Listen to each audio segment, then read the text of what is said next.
गासैनिसिमबो आंनि अननाय आरो सिबिनायखौ नोंथांमोननो खनसेबाव फिन जासिहरफिननाय जाबाय। एक्चुअली आं दिनैहाय मा गोसोखांदों टफि गानदों दे फाख्रा टफि गाननो लुबैनानै गानदों खामानिबो मावनो सानदों एसे जाय हक बाथ्राफ्रा ओरैबायदि बि लान्दां बिथाङा जाहैबाय 16 बेट्सनि नोंथाङा हयतोबा स्क्रिनाव फट'खौ नुबाय जानांगौ। बिथाङा बाक्सानि बिथांनि अबस्थाखौ नोंथांमोना हयतोबा गामिनि ओनसोलनि मानसिफ्रा एसेब्लाबो मिथिगौ। बिथांनि न'आव मा जादों जायाखै आं बेखौ बुंनो थाङा। जेब्ला आफादाव थानायनि बाथ्राखौसो आं बुंगोन। बि लान्दाङा भुटान एटेकखौ मोनदों। भुटान एटेक जानानै बिथाङा गावनि आथिङा बायनानै ना गुलि नांजानानै बायनानै बिथाङा आथिङाव एम्फौ दैलायदों। फोथायनाय नङा बियो, आंनि राव नङा बियो, बि लान्दांनि खोथा। आरो बि लान्दाङाबो ओरैनो बुंनो हायाखै बेखिनि बाथ्राखौ। भुटान एटेकआव जोंनि एक्स एन डि बिफोरा माबायदि दुखु दाहा लानांदोंमोन। अन्तत नैबे जोंनि गबिन्द बसुमतारी बा फेरेंगायाथ' मोनखायाखै बियो भुटान एटेकआ मा बुस्थु गावजानोबो मोनाखै बे इण्डियान आर्मिजों। जाय मानसिया इण्डियान आर्मिजों गावजादों ओंखाम जाफुनाय समाव जेब्ला इण्डियान आर्मि बा इण्डियाननि पुलिस आसाम पुलिस पान्जाब कामान्ड'फोर बा गुबुन गुबुन बेफोरजों जायफ्रा गावजादों बिसोरसो मिथिगौ। जोंबो सानसे समाव बर्डाराव मेघालयआव जेब्ला जों ओंखाम जायो अब्लानि समाव ओंखाम जाफुबाय थानायावनो जों ओंखाम जानाय थुरसिखौनो जों खबसेल'नो ओंखाम जादोंमोन। अब्लानि समाव जों थुरसिखौ गारनानै मा जादों खारनो गोनां जादों। सेम बिदिनो बि लान्दां आफादाव 16 बेट्सनि बिथाङा भुटान एटेक जानानै बिथाङा मा जाहैदोंना बिथांनि आथिङा गावजानानै आथिङा थोंसे बायदों। ओरैबायदि दुखु खस्थ'नि गेजेरजों दै गरदसे लोंनो थाखाय बियो मोजां जायगाखौ मोनाखैमोन आरो मोजां जायगायाव थांनानै बियो दै लोंनो मोनाखैमोन। बिनि उनावहाय बिथाङा बुद्रु आथिं बायनायखौ लाना बुद्रुनो दै नागिरनानै लोंहैदों। जों मा जायो जोंनि नै दा बर्थमान दा जिथु सिचुवेसन ना दा जायनि आसि फिसाया जुदि थाइसे बायदोंब्लाबो बिखौ जों हस्पिटालाव थांनो गोनां जादोंमोन। ओमफ्राय बिनि बिसा माबायदि जागोन, ओमफ्राय बिनि आथिङानो बायबावदों होमबा बिनि बिसा मा अबस्था जाबावगोन, मा हालादाव थांनानै बियो ओंखाम खबसेखौ नागिर जादोंमोन आरो आथिङाव माबायदि एम्फौ दैलायदोंमोन बिनि आथिङावहाय। बिनि बारै नोंथांमोना दान्दिसे खोनासंनानै ला आरो दिनैनि दिनावहाय जों मा अबस्था जादों। गबिन्द बसुमतारीया मोनदों बा सोरबाया मोनदों भुटान एटेकखौ। हयतोबा बिथांमोनाबो बि समाव जियालावसो दंमोनदां गबिन्द बसुमतारी बिथांमोना। दा बे सेंग्राफोरा जोंनि बि लान्दाङा मा अबस्था जानानै दं, मानो बिनि दुखु दाहाखौ फोरमायनो गोनां जादों। थ' लोगोफोर बिथांनि बि लान्दांनि आथिं बायनायनि जारिमिनखौ एसेब्लाबो खोनासंलांदो। लान्दां होनना बुङो आंखो। मा बेट्सनिमोन नोङो? ओइ माबामोननि बेसनि जोङो अन्थावमोननि बेसनि। दा जेनेबा भुटान एटेकआवहाय नोंसोरबोथ' मोनदोंमोनदां ना? मोनदों नोंथाङा। आङो इयाव भुटानाव गोलैनानै 12 दिन गोलैनाय एम्फौ जालायनाय मानसिमोन नोंथां। ओरैनो एम्फौ नांनाया बबाव एम्फौ नांलाया ओरैनो? आङो अल केयारावनो नोंथां। अल क्लियारावनो ना? औ ओरैनो थारमाने इयावनो काहिनिखौथ' मा बुंबावनो नोंथां। एसे ससेब्लाबो खोन्थादोब्रा जिहेथु अफ्रिया जेला भुटान एटेक जायो अब्लाना बांलादेशआवसो दङमोन नालाय। औ गुबुन लिडारखौ लांनो ओरै मेघालयआव जोङो औ हरफा खस्थ' खालामना थाफैबाय उनाव दे मोनासै। बिदि जादों। भुटान एटेकखौ आं मोनाखै दै नैबे मेघालयनिखौ। नङा अब्लाबो सरि एसेबाबोथ' मोनदों नैबे नोंथां होनबाबो भुटाननिखौ ओमफ्राय खिन्थु नैबे जियानो जों जा आफाद हिसाबैथ' जों बयबो दङ नङा होमबा। नंगौ। औ दा बिनि बारै एसे फंनैसो फोरमायहरदो दे भुटान एटेकआव माने माब्रै नोंथां दुखु खस्थ' दा मोनबोदों। औ ओरैबायदि जादों नोंथां जेनेबा भुटान एटेक समावहाय थारमाने जोङो माइरं लांनो फैदोंमोन आरो। आदसा फैयोबा थारमाने बिदिनो जोङो माबायाव गायसारियाव लांनो फैदोंमोन आरो।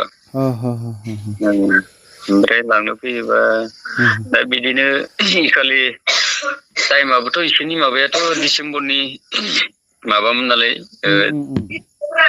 जोंनो माबा होदोंमोन आरो मा होनो बेखौ डिसेम्बरनि 3 थारिख ना मामोनथाय इयो।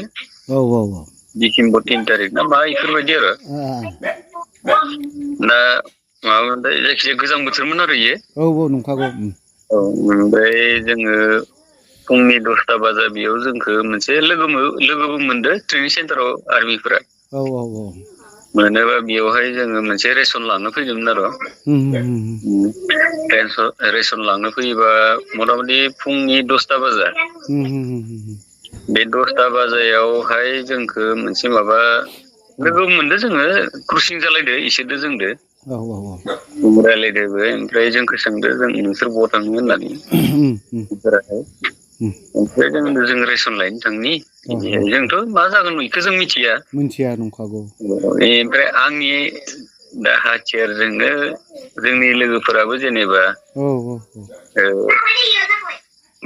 मै मासे लाबोदोंमोन आरो हेडकवार्टाराव आंनि हाथियारखौनो लांदोंमोन लाङोबा बेयाव आं फुङावहाय जेनेबा जों रेसन लांनो फैबा बे मैखोबो बे फुङावनो बे केम्पनि बे हेडकवार्टारनि बे माबायावनो लाबोदो आरो इसोरो लाबोयोबा बेनिफ्राय आं होनबाय मा खोमा फारसे गैलै मै लाबोखैलै नोंसोर आंनि बे माबाजों होनना बुंबाय आं बिनिबा हले माबा मोनसे आं थारमाने आं निजिनो डाइरेक्ट बुंदो दे नोंथां थिगैनो दं दिनै माबा मोनसे जानोबो हायोलै होननानै खिन्थु आं एख' प्रुफबो गैया जेबो गैया दे नोंथां थारमाने आंनि हाथियार जोङो माइरं लांनो फैगोन बे समावसो थारमाने मैखौबो बिसोरो केम्पनि हेडकवार्टारनि बे माबाखौनो लाबोदोबो ओमफ्राय आं होनबाय माबा खोमा फारसे गैलै मै लाबोबायनोलै होननानै आं थारमाने बेग सेग लानानै फैबाय आरो फैबाय ओमफ्राय नुबायबो नोंसोर मानो बिदि खालामखोलै आंनि सिलेदोसो नोंसोरो खोमा फारसे गैलै मै लाबोबाय हले माबा मोनसे जागोनलै होनना बुंबाय जाखालिनि खालिनो दे नोंथां दा नोंथांखौ एसे लोगो मोनबा मालाबा मोनसे मोजाङै रायलायगोन आङो नोंथां जाय हक दे ओरैनो थलमुलैहाय दा जायखिजाया नोंथां आङो इखालिनो भुटानावहाय थारमाने माबायावबो जोङो एसे जाबायबोथ' ओमफ्राय आं गोलैनाबो थाबाय गोलैना थानानै बिदिनो बिराद आंखौ मोनथाम बे बिलाइआ खर'आव गोलैलांनानै थारमाने आंखौ बासायदों थारमाने बासायोबा अब्ला थारमाने आं बहा दै मोनगोन बहा मोना आथिङाथ' बायखाबायना बायोबा अब्ला आङो थारमाने मा खालामगोन मा खालामा आंथ' थाबायाना बिदिनो जायखियानो जालांथोंसै आंखौ बे रखम बेनिफ्राय थायै थानानै आं बिराद गोजौनिफ्राय गाहायाव आंनो मात्र दै नांगोन नालाय नंखागौ दै नांगौबा अब्ला थारमाने दैखौहाय बहा मोनगोन बहा मोना दैखौल' रौ खोनाबाय थादो दै लोंनो थांनो आं थारमाने दैखौ नांगौ ओमफ्राय थालिर मोनदो थालिरखौबो आं हाला दा थालिरखौ मोननो थांजासिम आं थारमाने एकदम मानसिया हमथागौ हाला गोलैलांबायानो सौदुलांबायानो नंगौ बेफोरबायदि बेनिफ्राय दा दै मोननो आङो मथा मथि दा बुंनो थांबा दैखौ आङो आधा किल'मिटार बेफोरबायदि गोथौ थांबावनांगोन आं दा गोलैलांनानै गोजौनिफ्राय बेनिफ्राय दैखौबो मोनैनो आं बिराद मानबाय थाङै बेनिफ्राय थांनानै बेनिफ्राय बे एकदम मा होनो सिमफ्रि बायदि जि मोनसे गोमोन फिथाइ थाया होनबा हाग्रानि बेखौहाय आं बोसोर मेगनाथ' नुला थैबो गैला जेबो गैला बेखि एम्फौ थाम्फै बिदै दैलांजोब्बाय आंखौ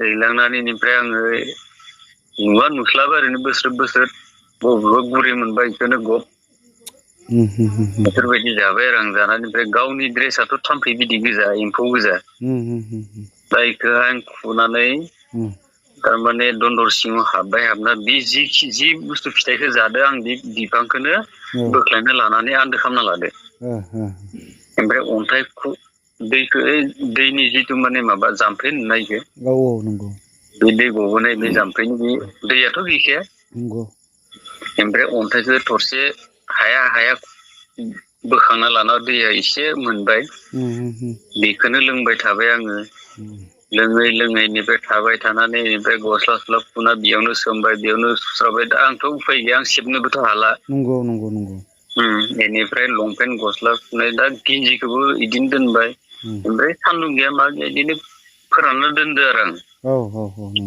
बेनिफ्राय बिसोर थारमाने सानफ्रोमबो डिउटि इ खाथिजोंनो बे खाथिजोंनो थांलाय फैलाय अब्लाबो आं थारमाने आंखौ नुवाखै आरो बिसोरो नुवाखैबा आंहाथ' खुरिदोंमोन नालाय प्रेजेन्ट मोनसे टाइटान ना मा होनो इखो टाइटान गुरिखौ आंनो मोनसे प्रेजेन्ट माने फिल्डआव थानायाव हरदोंमोन आरो आदसा गिफ्ट हरदोंमोन आरो गिफ्ट हरदोंमोन कामान्डारा ओमफ्राय टाइटान गुरिखौबो आङो खुनानै मा खालामबावगोन दा आं टाइमखौल' नायो दा मेगनाबो हास्लाबला आनलेट जाजोब्बाय दै थांजोब्बाय मानसिया खारजोब्बाय बिदि थाम्फै एम्फौ दैजोब्बाय ओमफ्राय आङो सब लंपेन्ट गस्ला सुनानैबो सेबनो बालायखौ फोरानबाय रानाबा था ओमफ्राय आथिं बायनायखौ आङो मा खालामदों नोंथां मिथिगोन ना माबायदि खालामखो नों आङो लंपेन्टखौ सुनानै आथिं बायनायखौ आलायना लाबाय आं आथिं माबा गोरनायाव नोंथां लंपेन्टखौ खानानै आथिङाव खानानै गोरनायाव आलायना लानानै ओमफ्राय बिदिनो मानबाय थांना गामब्रानिसिम थांबा आं हयथ' मोनहैगोन खोमा हेडक्वार्टार आं सानदोंमोन आरो बिदि मा जादों उनावसो मिथिबाय आङो रावबो मोनाखै आंखौ आं गासैबो खोथाखौ मोनथिजोबनो लुबैला बे नैबे माबायावनो जों बुजिखाबाय जे आंबो बुजिबाय जिहेतु जोंनि बर' रायजो राजाफ्रा नोंनि आथिं बायनायखौ बावहायनो बुजिखाबाय मा अबस्था जादोंमोन आं माखासे बाथ्राखौ आं सोंला आं बोरैबा नांदों आरोखि आं थाम्फै बिदै दैजानाय नोंथां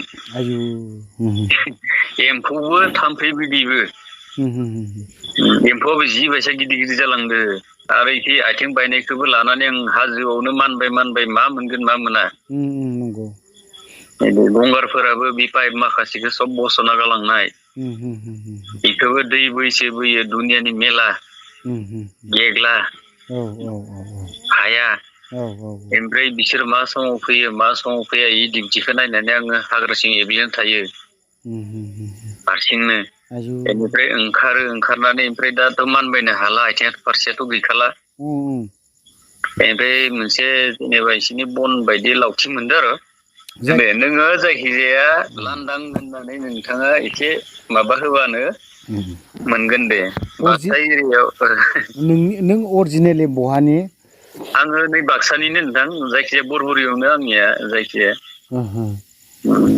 बरबरि दे मा नाम होनोमोन ओरैनो बिलान्दांनि बाथ्राखौ नोंथांमोना खोनाबाय जानांगौ आरोबा मोनथिबायबो जानांगौ बिथाङा जेरैबायदि बाथ्रा बुंदों जेरैबायदि खोथा बुंदों बा बेफोरबायदि दुखुनांथावना दिनै जोंनिया इएमफोरा MCLAफोराबो ओरैबायदि फुटानिथार जेब्ला न'आव थाङो बिथांमोना सियार मोनसे जिरायनो होआ मोजां रोखोमै रेसपन्ड खालामा अन्तत बिसोरो बिलान्दां मोना हारिनि थाखाय बिसोरो आथिं बायनानै दिनै बेसेबां दुखु दाहा खालामनांदों जायफ्रा भुटान एटेक मोनदों बिथांमोनखौ जों सेलुट होनांगोन जोंल' नङा अब्लानि समाव जों बांलादेशआवनो दं जायफ्रा भुटान एटेक खालामनानै बे केम्पआव थानो हायाखैमोन जों बिसोरखौ मेघालयआवहाय जों टिक्रिकेला एरियाजों जों हरफा थाबायनानै जोंबो लांनो फैदोंमोन बे समाव जों गोबां सेंग्रा 6 जनल' सेंग्राफोरजों जों लांनो फैदोंमोन खिन्थु बिथांमोनखौ क'एक्सनखौ जों लांफैनो हायाखै बेसेबां दुखु खस्थ' खालामनांदों जेब्ला भुटान एटेक जादों बांलादेशआवबो जोंनि एरिया जोंनि ओनसोलाव थानायावनो